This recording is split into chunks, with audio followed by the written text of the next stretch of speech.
Time to make some holes and fill them. There's a lot of holes we aren't going to need here, and this will be a quick way of getting rid of those without having to make too many things. So we need a lot of little round slugs to fill in all the holes we're going to be boring out. So we're just going to go to SynCutSyn's website. They have a built-in little feature here that has common shapes.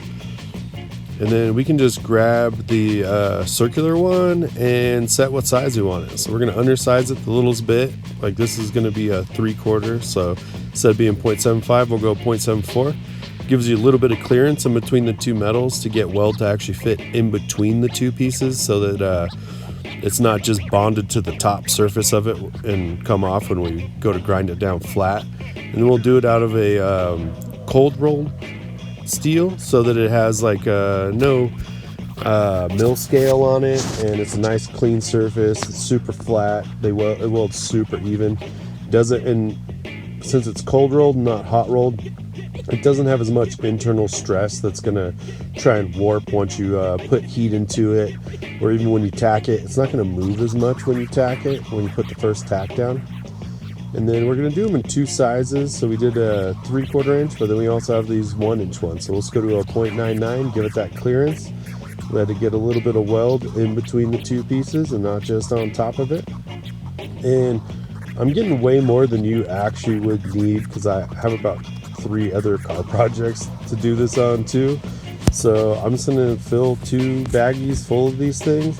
And cost-wise, it's pretty cheap. I mean, I'm paying like $29, and I'm getting probably enough to do this Civic, another Civic, and my truck. So, I mean, with a deal like that, and that's shipped also, and I had it just a couple days later.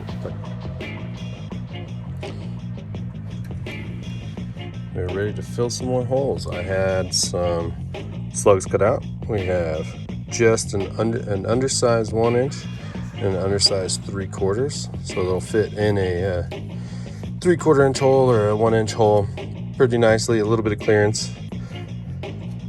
These ones, they're not exactly the right size, so we're gonna blast them out to a size that we can fit in there. We have plenty of holes to fill.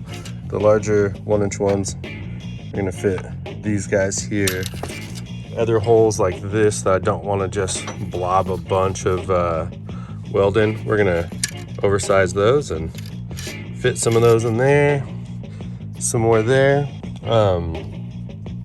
And to drill these holes, some of them don't go through that far, so we'll be confined to one of these bad boys for the 3/4 inch hole.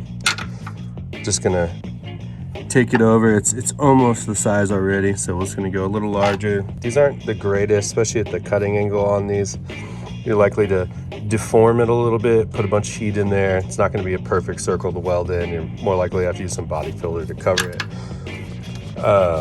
Some of the other holes, especially the ones that get a 1-inch hole, we can sit it with a bridge reamer. These cut way smoother, extremely fast, and very accurate holes. Like once you knock a hole out with this, it's going to be the exact hole size you want it. Really easy to control, but they're really long, so try and get something like that. It's just not going to make it through the other side.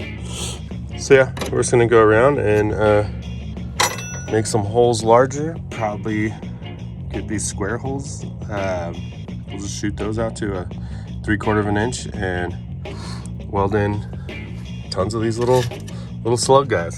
Got a whole bag of them. So here's to that.